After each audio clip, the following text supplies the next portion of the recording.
Hey guys, welcome back. Today we're taking a look at the Bluedio A Air headphones. As usual with cheaper wireless headphones, they can have some issues, but they are nice in some ways. First of all, the build quality is good. They have this super bendy headband, which I guess is to make them more durable, and they do feel quite durable. There's quite a tough plastic on the outside there, and then some of the pieces here, the connectors, are made of a mix of metal and plastic. And there is a build quality issue here. When I walk, I can hear something rattling around inside the right ear. Now, when you're listening to these through one of the cables, they sound fantastic. There's no hiss like you get in the Bluetooth mode, and they sound just superb. I was listening to Deadmau 5, or Deadmau5, however you want to say that.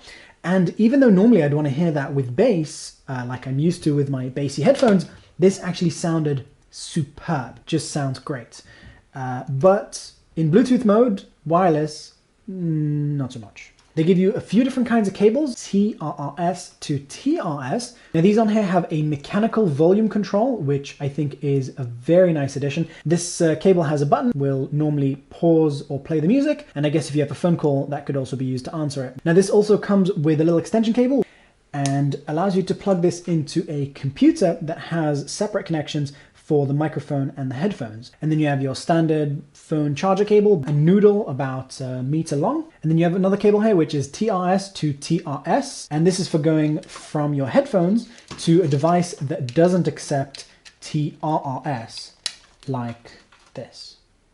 Now these headphones came ridiculously overpackaged. It's just way too much material and layers for a £50 pair of headphones. And I really think they should have spent all of this time and effort that they put into the packaging into getting user feedback before releasing headphones. I'm sure some people are going to like this, but I think it's just too much.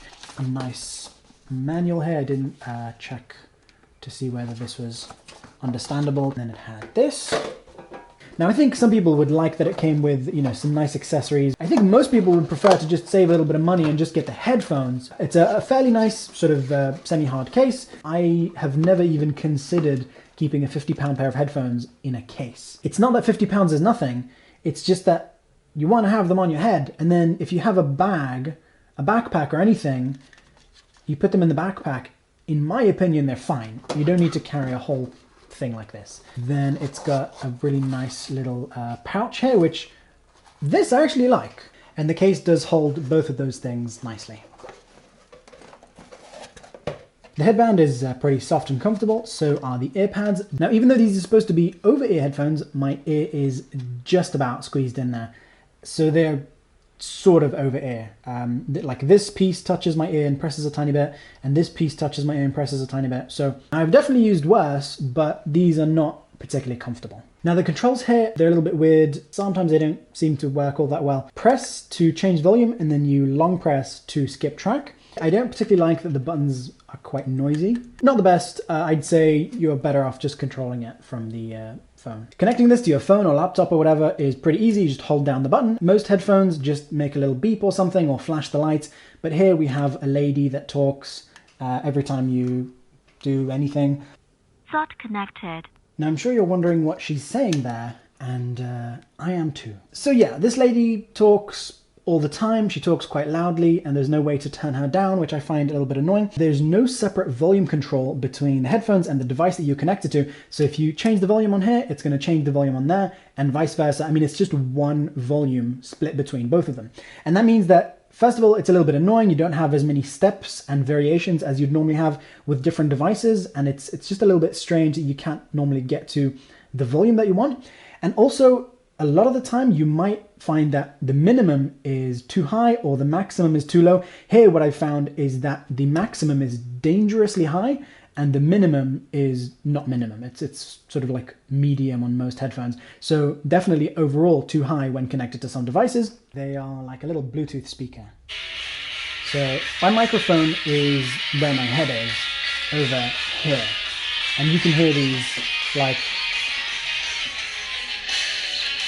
I mean, these are probably as loud as my laptop's own speakers. Let's test that. This is at maximum.